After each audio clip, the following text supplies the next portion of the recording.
कि शामी साहब क्या समझ आई आपको फिर ये झूठा बयान हल्फी, यानी ये तो सादिक और अमीन है, इमरान खान साहब अदालत ने डिक्लेयर किया हुआ है, तो झूठा बयान हल्फी अगर साबित हो जाए तो ये सदाकत और अमानत बाकी रहती है? उस पर सवाल तो पैदा हो जाएंगे। ये जो आज आप ये समझिए कि ये अंडा दिया है एक इलेक्शन कमीशन ने। अच्छा, इसमें से चूज़ा निकलेगा, वो चूज़ा जो है आगे मुर्गी बनेगी या मुर्गा बनेगा। मतलब ये एक बहुत से और इक़दामात जो हैं उनका एक यानी समझिए पहला कदम पेश क़ैमा यानी कहीं पहला कदम है, क्योंकि आप इस फैसले के क्या मुज़मरात होंगे, वफाकी हुकूमत इस पर क्या फ़ैसला करेगी, फिर अदालत को रेफरेंस होगा तो अदालत क्या फ़ैसला करेगी।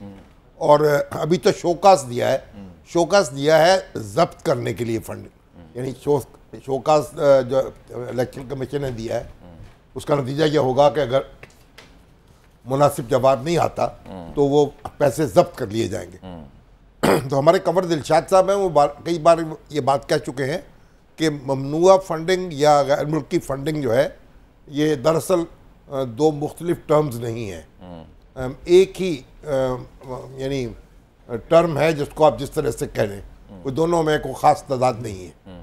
जो ममनुआ फंडिंग वही है कि जो कानून जिसकी इजाज़त नहीं देता था वो फंड्स आपने लिए हैं अब, और गैर मुल्की फंडिंग भी वही है जिसकी कानून इजाज़त नहीं देता।